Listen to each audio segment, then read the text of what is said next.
हाय, good afternoon. CNBC आवाज Motilal Oswal studios में आप सबका स्वागत है।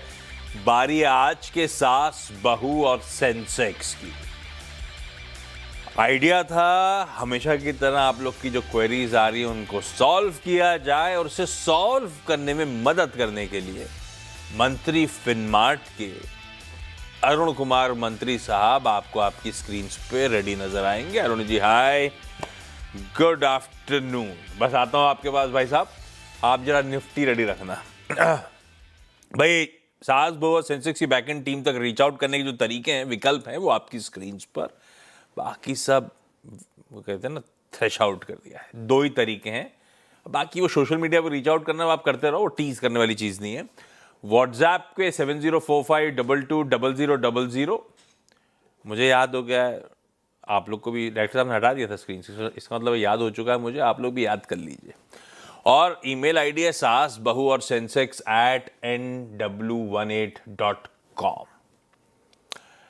ऑन द शो दिखाते हैं एक बार डायरेक्टर साहब, जो आप लोग की क्वेरीज आई हैं, जो आज इस शो में इंक्लूड करी गई है।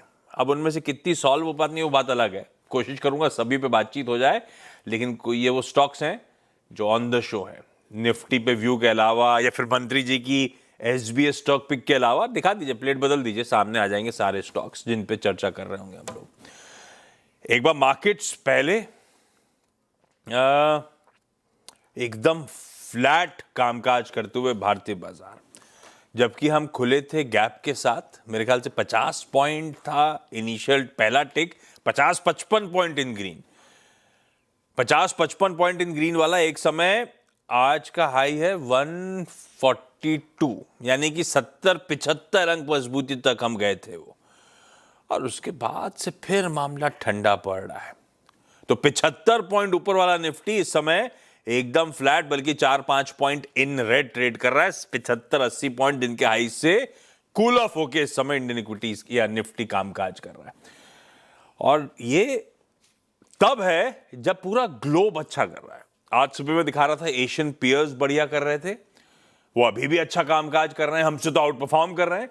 और वीकेंड फ्राइडे का यूएस मार्केट की चाल देख लीजिए, 1-1% का, ये देखिए एशिया आपकी स्क्रीन पर है। यूएस मार्केट की चाल देखिए आप फ्राइडे की, या फिर आज सुबह के फ्यूचर्स खूब मजबूती के साथ ट्रेड कर रहे हैं। तो ग्लोब में सब पार्टिसिपेट कर रहे हैं, हम पस्त पड़े हुए हैं। हम अपने ऑल टाइम हाइज के इर्द गिर्द, थोड़ा सा मामला ठंडा पड़ रहा है। और ये तब हो रहा है जो दो हैवीवेट पॉकेट्स, दो पिलर्स इन बेंचमार्क्स के कौन से हैं, लाइए जरा निफ्टी बैंक स्क्रीन पे। 0.5% मजबूती के साथ निफ्टी बैंक ट्रेड कर रहा है भाई साहब। और दूसरा आईटी तो 1% की मजबूती के साथ ट्रेड करता हुआ आपको नजर आएगा। इस समय भी कूल ऑफ होने के बाद 1% से ज्यादा तेज है। जब ये दोनों हैवीवेट पॉकेट इतना अच्छा आउट परफॉर्म कर रही हैं, एक बार निफ्टी कंट्रीब्यूशन प्लेट दिखाइएगा, उससे समझ में आएगा। है सारे private banking measures, HDFC bank, axis bank, Kotak Mahindra bank, ICICI bank, even SBI मजबूती के साथ ट्रेड कर रहे हैं, इन ग्रीन ट्रेड कर रहे हैं। सारी आईटी कंपनीज, इन्फोसिस आपकी स्क्रीन पर है, टेक महिंद्रा है, टीसीएस नहीं दिख रहा आपको, एचसीएल टेक नहीं दिख रहा, वो भी इन ग्रीन है। दरअसल इनको निगेट कर रहे हैं इंडिविजुअल कुछ हैवी वेट्स, जो राइट हैंड साइड पे आपकी स्क्रीन पे आपको नजर आ रहे होंगे, टिक नहीं पा रहे। और मेरे लिए ज्यादा इंपॉर्टेंट, ज्यादा पेनफुल ये हो रहा है कि इंडेक्स तो चलो मैं रोज सुबह हाईलाइट कर रहा हूं, ब्रेथ पे नजर रखिए। डिस्ट्रीब्यूशन, प्रॉफिट टेकिंग बिल्कुल प्रेवलेंट है भारतीय बाजारों में। आज की कहानी नहीं है, तो आज की कहानी इस समय की 1:2.5 का रेशियो, यानी कि 2 बढ़ रहे हैं तो 5 स्टॉक कमजोर है भाई साहब। और ये 7वां दिन हो गया है। एट मैक्स इन 7 दिनों में या तो 1:1 का रेशियो था, या फिर डिटोरिएटिंग ब्रेथ थी। तो 7 दिनों से ब्रॉडर मार्केट से कुछ नहीं करा है। तो अगर निफ्टी रिकॉर्ड उच्चतम स्तरों पे पहुंच रहा है, हम और आपके पोर्टफोलियो जस के तस, या मामला उल्टा ठंडा पड़ता ही चले जा रहा है। ये कहानी है बाजार की, ये दिक्कत है बाजार की इस समय। खैर, निफ्टी तक का व्यू तो ले ही लिया जाए। मंत्री जी, थोड़ा सा मामला ठंडा है, थोड़ा सा अंडर परफॉर्म कर रहे हैं। अब वो एक तो ऑल टाइम हाइज के आसपास की नर्वसनेस क्या, अब ठीक है, बहाना वर्ड यूज हो गया, नर्वसनेस, थोड़ा सा कूल ऑफ तो हो ही रहे हैं हम लोग। कैसे देख रहे हो आप निफ्टी को? ये मामला थोड़ा सा और गड़बड़ाएगा क्या? कल एक्सपायरी का दिन है भाई साहब, मंथली देखिए आशीष जी गुड आफ्टरनून। आपने एकदम सही कहा, मार्केट जरूर ऊपर है पर पोर्टफोलियोज या फिर जिनसे बात होती है क्लाइंट से, पोर्टफोलियोज में काफी पेन है। इसका क्लियर असर आपको या क्लियर जो रुझान है वो एडवांस डिक्लाइन में नजर आ रहा है। पर जहां तक निफ्टी की बात है, मुझे लग रहा है एक शॉर्ट टर्म डिप आ सकता है 25,900 25,950। वहां तक मुझे लग रहा है वापस एक बार निफ्टी नीचे के लेवल्स दिखा सकता है। उसके एक रीजन से, एक तो कॉल राइटिंग काफी ज्यादा है, पुट्स में थोड़ी कवरिंग देखने को मिली है। सेकेंड, इंडेक्स फ्यूचर्स वापस सेल ऑफ दिखाते हुए नजर आए एफआईएस की तरफ से। तो मुझे लग रहा है एक बार वापस 26,000 के नीचे जाके 25,950 तक एक बार निफ्टी आ सकता है और एक कंसोलिडेशन आपको मार्केट में देखने को मिलेगा। मेरा कोई ज्यादा बेरिश व्यू नहीं है आशीष जी, पर मुझे लग रहा है ऊपर के तौर पर रेजिस्टेंसेस काफी ज्यादा है। तो एक कंसोलिडेटिव मूव रहेगा निफ्टी में, और एक बार मुझे लग रहा है 25,950 और 25,900 तक शायद आपको निफ्टी आता हुआ नजर आए। वहां पे आता है तो एक्सीलेंट वापस एक अच्छा लेवल रहेगा मार्केट में लॉन्ग करने के लिए। तो ओवरऑल एक कंसोलिडेशन रह सकता है, पर एक माइनर डिप मार्केट में देखने को मिल सकता है। ओके कोई बेरिश व्यू नहीं है, लेकिन हाँ रेजिस्टेंस फेस करता हुआ थोड़ा सकता है, थोड़ा बहुत दबाव गहराता हुआ आपको नजर आए। कल की एक्सपायरी के लिए 26,100 के कॉल राइटर्स का जोन सबसे तगड़ा हुआ है। 26,100 26,200 सरदर्द वही है, वहीं पे सबसे तगड़े कॉल राइटर्स आपको नजर आएंगे। 26,000 पे पुट राइटर्स का तगड़ा जमा उड़ा है और उसी के करीब पहुंचने की कोशिश कर रहे हैं भारतीय बाजार। ठीक है, अभी तो कोई ज्यादा दिक्कत नहीं, अभी तो फ्राइडे के क्लोज के इर्द गिर्द ही कामकाज हो रहा है। अपन सवाल जवाब पे बढ़ चलते हैं। इसके बाद आज न्यूयॉर्क कंपनी में और स्टॉक स्पेसिफिक रुझानों पे बातचीत डिटेल में करेंगे। आज दिल्ली जाना है, अजमेर जाना है, आगरा जाना है और आगे बंगलुरु फोन लाइन पे एक क्वेरी भी मिल रही होगी। पहले दिल्ली से कोमल अग्रवाल मैम। कोमल मैम हाय, गुड आफ्टरनून कोमल मैम। कब से स्टॉक मार्केट में हो कोमल जी? कोविड से। कोविड से 4-5 साल। कैसा रहा 4-5 साल बाजार का सफर? 5 साल बाद नेट मुनाफा हो रहा है, नहीं हो रहा है? 100 ये 100 मतलब ठीक है, ज्यादा नहीं। अभी कुछ बेचा नहीं ना। अच्छा, सब कुछ रखा हुआ है लेकिन मामला ठंडा पड़ गया, ऐसा? अगर आधा घंटा अपन दोनों को बात करनी पड़ी ना तो मेरे लिए बड़ा मुश्किल होने वाला है। नहीं नहीं, ऐसा नहीं है। अब ठीक है। अच्छा ठीक है कोमल मैम, पहला सवाल कौन सा? पहला सवाल है टीसीएस। 3725 में खरीदा था, तो उसे फ्यूचर पूछना है। अच्छा कोमल मैम, लिया था तो कब लिया था, क्यों लिया था? क्यों से मेरा मतलब है ये सोचा था लंबी अवधि के लिए रख लूंगी, भूल जाऊंगी, ट्रेडिंग वेडिंग का मन था? नहीं नहीं, लंबी अवधि के लिए। कब लिया हुआ है कोमल मैम ये? 2023 में। 2023। मंत्री साहब 2 साल होने को आए। आप लोग कहते हो अच्छी पेडिग्री के स्टॉक में लंबी अवधि के लिए निवेश करो। लो, टीसीएस से ब्लूएस्ट ऑफ ब्लू चिप होगा नहीं। 2 साल का समय दे दिया, उसके बाद मुझे 600 रुपए का लॉस हो रहा है। अब क्या करूं इस शेयर मार्केट में मैं, और क्या करूं टीसीएस में मैं? देखिए आशीष जी, आपने सही कहा। ये चीज अभी मार्केट में देखने को मिल रही है। कुछ स्टॉक्स ऐसे हैं जो 4 से 5 गुना हो रहे हैं। कुछ अच्छे स्टॉक्स हैं जो ऊपर से 20-30% गिर चुके हैं। जैसे टीसीएस एक अच्छा आपको एग्जांपल आप मान के चल सकते हैं। पर आशीष जी स्टिल मुझे याद है लास्ट जब हमारी इसी शो पे बात हुई थी, एचसीएल टेक मैंने कहा था कि निफ्टी आईटी में एक बेस बन रहा है और वहां से काफी अच्छा मोमेंटम बनना चाहिए। तो HCL Tech as a pick वहां पे शेयर भी किया था। अभी भी मुझे लग रहा है आईटी स्टॉक्स में एक बेस फॉर्मेशन हो चुका है, एक क्रक्स कह सकते हैं, एक ब्रेकआउट की जरूरत है। तो कोमल जी को मेरी एक सलाह रहेगी, अगर ये ऐड करना चाहें, क्योंकि ऑलरेडी ये 2 साल दे चुके हैं, अगर ऐड करना चाहें तो थोड़ा बहुत ऐड करके चल सकते हैं टीसीएस को। काफी दिनों के बाद मेजर मूविंग एवरेजेस के ऊपर वीकली तौर पर स्टॉक निकलता हुआ नजर आ रहा है। नो डाउट अभी भी इसका स्ट्रक्चर साइडवेज है, अभी भी बड़ा मूव शायद ना आए, पर कहीं ना कहीं आपको एक प्रूडेंट कॉल लेके एक स्टॉक को ऐड करना चाहिए। तो सलाह एक ही रहेगी, डेफिनेटली होल्ड करें, क्योंकि टीसीएस में एग्जिट कॉल है नहीं। और टाटा ग्रुप में कुछ ना कुछ दिक्कतें हैं आशीष जी, लगातार negative news measure of the stocks में आ रही है। पर ये लेवल्स अच्छे हैं, अगर ये ऐड करना चाहे तो डेफिनेटली ऐड करें। मुझे लग रहा है लॉन्ग टर्म स्टॉक काफी अच्छा कर सकते हैं। अब बेचने का समय नहीं है। आप 2 साल इंतजार कर ली। इन 2 सालों में वाकई आईटी ने कुछ नहीं करा, लेकिन ये हो रहा है कि एक बेस फॉर्म हो गया है, लाइक्लीहुड कि यहां से और गिरेगा वो कम है। अभी चलने का इंडिकेशन नहीं आया है, लेकिन अब गिरेगा नहीं, वही अपने लिए बहुत बड़ा कंफर्ट हो गया है। हाँ, ये बात सही है कि आईटी के वैल्यूएशंस कंफर्टिंग है, और अब रिपोर्ट सजेस्ट करने लगी हैं कि दुनिया भर में जो एआई का केपेक्स खर्च हुआ था, अब वो दुनिया भर की एंटरप्राइजेस उस एआई को इंप्लीमेंट कर रही होंगी। इंप्लीमेंट कौन करेगा? हमारी आईटी सर्विसेज की कंपनीज के अलावा कोई यार है ही नहीं। तो फायदा इन लोग को होने की कगार पे खड़ा है। अब वो आज होगा कल होगा, टाइम करना मुश्किल है। आप होल्ड करो कोमल मैम, मैं जा रहा हूं अजमेर रत्नावली शर्मा जी के पास। रत्नावली मैम, हाय, गुड आफ्टरनून। आप कब से स्टॉक मार्केट में हो? आप कैसे स्टॉक चुनते हो? मेरे हस्बैंड करते हैं सर, उनकी एडवाइस पे करती हूँ, और कोरोना में मैंने इसको ज्वाइन किया है। हस्बैंड भी तभी ज्वाइन नहीं होते कि हस्बैंड पहले से थे? नहीं, हस्बैंड तो काफी 25 इयर्स से ज्वाइन है इसमें। अरे बाप रे बाप। अच्छा, पहला सवाल रत्नावली मैम। ये NHPS का मैंने लिया था 1 साल पहले 80 रुपए सर, 1000 शेयर खरीदे थे। एनएचपीएस, तो ये एनएचपीसी बीच होगा, में हाँ। तो 6000 शेयर लिया था 80 रुपए में 1 साल पहले, 2024 में। तो अब किसने इसमें बोला था? एडवाइस करिए हस्बैंड का कि आइडिया क्या था क्या करना ये? है। हाँ, उनका ही था। इतना तो मेरे सोच के क्यों अकाउंट में बोला लिया आपने? था पहले तो, सोचा ना बोलूं, फिर बोला चलो उनका नाम ले लेती हूँ, ऐसा? नहीं नहीं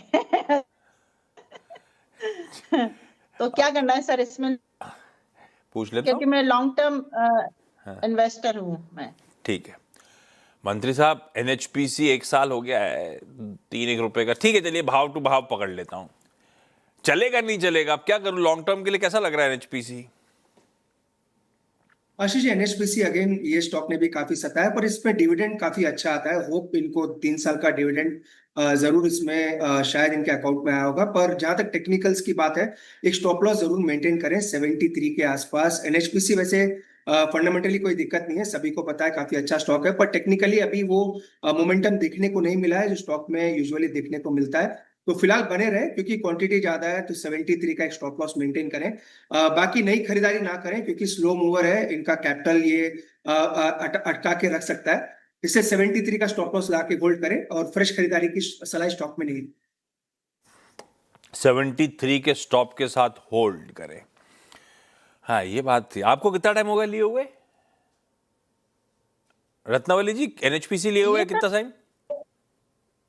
एक साल हो गया सर। हाँ, एक एक साल, साल एक हो गया है, साल। तो 2-1 रुपए का तो अंदाजन डिविडेंड आ भी गया होगा। सही कह रहे हो, तो बिल्कुल भाव टू भाव है इस समय। आगरा चला जाए, Disha is back. Disha, hi, welcome on the show. क्या हाल चाल? जी सर। सर बिल्कुल सब ठीक है। What about you? All well Disha. Disha, पहला सवाल कौन सा?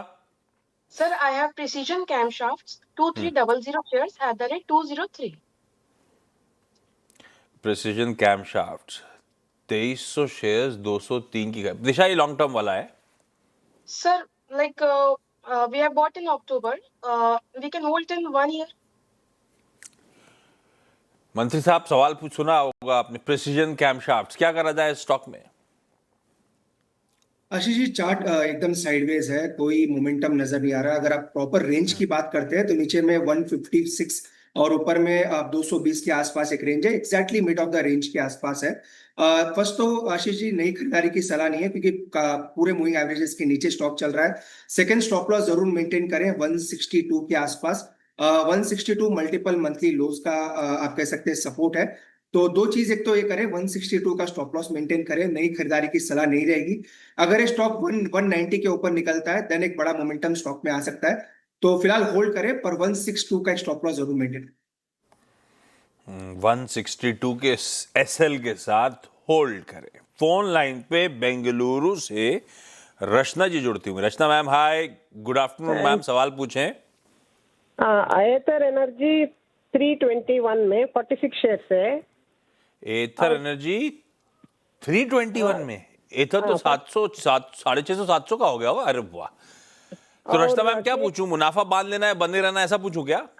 लॉन्ग टर्म के लिए बंदी रखना या प्रॉफिट बुक करने का। और KPIT 100। मैं पहले एथर पूछ लेता हूँ। हाँ, मैं एथर पूछ लेता हूँ। 350 भाई साहब करना है, और स्ट्रेंथ है इस काउंटर में। इसके एक बहुचर्चित पीयर से तो कहीं बेहतर एथर चल रहा है। मंत्री साहब बने रहूं क्या? और कहीं ना कहीं प्रॉफिट टेकिंग का कॉल लेना होगा। ये आगे का पार्शियल प्रॉफिट टेकिंग का समय या अभी नहीं आया? Ashish ji, partial profit taking का समय तो है क्योंकि स्टॉक काफी चल चुका है और काफी मोमेंटम स्टॉक में देखने को मिला है। नो डाउट शेयर्स थोड़े कम है, पर पार्शियल प्रॉफिट बुक जरूर करें क्योंकि ओवरऑल मोमेंटम स्टॉक में रिसेंटली बना है और काफी फास्ट मोमेंटम बना है। तो एटलीस्ट 20-30% भी अगर ये बुक करते हैं, आधा भी बुक कर लेते हैं तो काफी प्रूडेंट कॉल रहेगा। नीचे में 600 रुपए के आसपास एक सपोर्ट है, तो उसका स्टॉप लॉस मेंटेन करें। तो पार्शियल प्रॉफिट बुक करें और 600 का एक ट्रेलिंग स्टॉप लॉस मेंटेन करें। डबल हो गया आपका। आधे निकाल लोगे तो आपकी कॉस्ट घर पे आ गई। फिर फ्री अप शेयर्स के साथ आप पोजीशन बना के रखो, ज्यादा बेहतर है। पार्शियल प्रॉफिट टेकिंग का कॉल है मैम, आप डिसाइड करो कितने शेयर बुक करने, लेकिन बुक करने का समय आ गया है। थोड़ा सा प्रॉफिट घर ले चलिए। क्विकली एक सवाल और ले लीजिए। कोमल मैम, अगला सवाल। IRFC 26 में लिए थे, 2021 में 500 शेयर। 500 शेयर IRFC 26 रुपए। राइट साहब, प्लेटें दिखा यार फटाफट। 26 रुपए की खरीद। मंत्री साहब क्या करा जाए? आशीष जी, इसमें अगेन कोई दिक्कत नहीं है। काफी लोगों की बाइंग 26-30 रुपए के आसपास है, जहां पे IPO आया था, पर एक ट्रेलिंग स्टॉप लॉस मेंटेन करें 100 रुपए 102 के आसपास। काफी स्टॉक ने ऊपर के लेवल से करेक्शन दिया है और काफी लोगों की बाइंग ऊपर के लेवल के आसपास भी है, तो 102 रुपए के आसपास ट्रेलिंग स्टॉप लॉस लगा के होल्ड करें। बाकी कोई दिक्कत नहीं है, कॉस्ट काफी कम है, तो बने रहने की सलाह। और कोमल मैम IRFC के बारे में बता रही थी तो मुस्कुरा रही थी। पता है उनको कि मल्टी बैगर हाथ लग गया उनके। रत्नावली मैम, अगला सवाल। हाँ सर, ये मैंने लिए थे, बबाक के शेयर्स लिए थे, 21 शेयर खरीदे थे 6 महीने पहले 1500 रुपए में। क्या करना है सर अब आगे? लंबी अवधि के लिए है ना। कंपनी तो बहुत बढ़िया है। वाटेक वबाब स्टॉक की चाल चार्ट पे कैसी नजर आती है? मंत्री साहब क्या करें? आशीष जी, एक स्टॉप लॉस मेंटेन करें। न्यूज फ्लोस काफी रहता है स्टॉक में, पर टेक्निकली मजबूत है और 1280-1300 के आसपास इसका 100 डे मूविंग एवरेज है और वीकली सपोर्ट भी उसी के आसपास है। Again Ashish ji, stop loss थोड़ा दूर है, पर स्टॉप लॉस उसी के आसपास बैठता है, तो फिलहाल बने रहे। और वैसे भी ये नियर बाई बजट के आसपास जैसे जैसे स्टॉक जाता है तो मोमेंटम स्टॉक में बनता है, तो बने रहने की सलाह है, पर 1280 का एक स्टॉप लॉस जरूर मेंटेन करें। 1280 का स्टॉप लॉस मेंटेन करें। दिशा, अगला सवाल। Sir, I have Reliance Industries 600 shares at the rate 1456. क्या पूछूं? बने रहना चाहिए लॉन्ग टर्म के लिए, नहीं ऐसा पूछूं? Yes, sir, of course. मंत्री साहब क्या करें? आशीष जी, डेफिनेटली बने रहना चाहिए। इनफैक्ट रिलायंस एक ऐसा स्टॉक है जो हम हमेशा रिकमेंड करते हैं लॉन्ग टर्म इन्वेस्टर्स के लिए, और स्टॉक ने अच्छा रिटर्न भी दिया है रिसेंटली। नो डाउट लंबी अवधि में उतने रिटर्न्स नहीं बने, पर स्टिल मोमेंटम काफी पॉजिटिव नजर आ रहा है। कॉस्ट के ऊपर स्टॉप लॉस लगा ले, 1460-70 जो भी इनका कॉस्ट है वहां पे स्टॉप लॉस लगा ले। बाकी मोमेंटम पॉजिटिव है, तो बने रहने की सलाह। और डिस्क्लेमर याद रखिएगा, मोमेंटम स्ट्रांग है, बने रहने की सलाह है, कोई दिक्कत नहीं रिलायंस पे। लेकिन दिशा, आप और बाकी सब लोग जो सुन रहे हो, देख रहे हो, स्वामित्व प्रबंधन रिलायंस इंडस्ट्रीज के पास ही है CNBC आवाज का। दिशा, कॉलेज नहीं गए? Sir, no, I'm pursuing for PhD entrance exam. ये क्या हुआ यार? फर्स्ट वीक ऑन मतलब? Sir, pursuing for PhD exams. Entrance PhD? exam. Yes, sir. कौन से सब्जेक्ट में? Sir, in commerce I've done post graduation. और PhD उसी में करोगे, कॉमर्स में किसी में? Oh, yes, sir. For further studies. And I'm into stock तो market. फिर जब with लौट के आओगे तो मैं बोलूंगा डॉक्टर दिशा जैन जुड़ती हुई, ऐसा? Sir, all your blessings might be. अरे बिल्कुल होगा, मेहनत करो आप। कोमल मैम, दिशा मैम, रत्नावली मैम, इवन रचना जी जो फोन लाइन में जुड़ी थी, आप सबका धन्यवाद। मंत्री साहब बने रहो, आप ब्रेक के उस पार आपसे SBS स्टॉक पिक लेते हैं।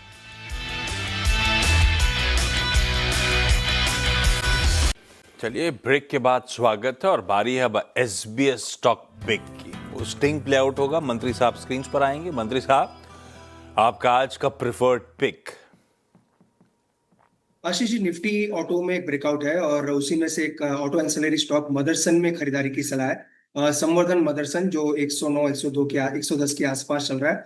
आशीष जी, इसके रिजल्ट्स अच्छे थे, टेक्निकल ब्रेकआउट भी स्टॉक में देखने को मिला है, तो 103 रुपए के स्टॉप लॉस के साथ स्टॉक को बाय करने की सलाह है। 136 के टारगेट्स मदरसन में देखने को मिल सकते हैं। तो थोड़ा लंबा व्यू रखें, 1 से 2 महीने का भी अगर व्यू रखते हैं तो मुझे लग रहा है मोमेंटम पॉजिटिव बनना चाहिए।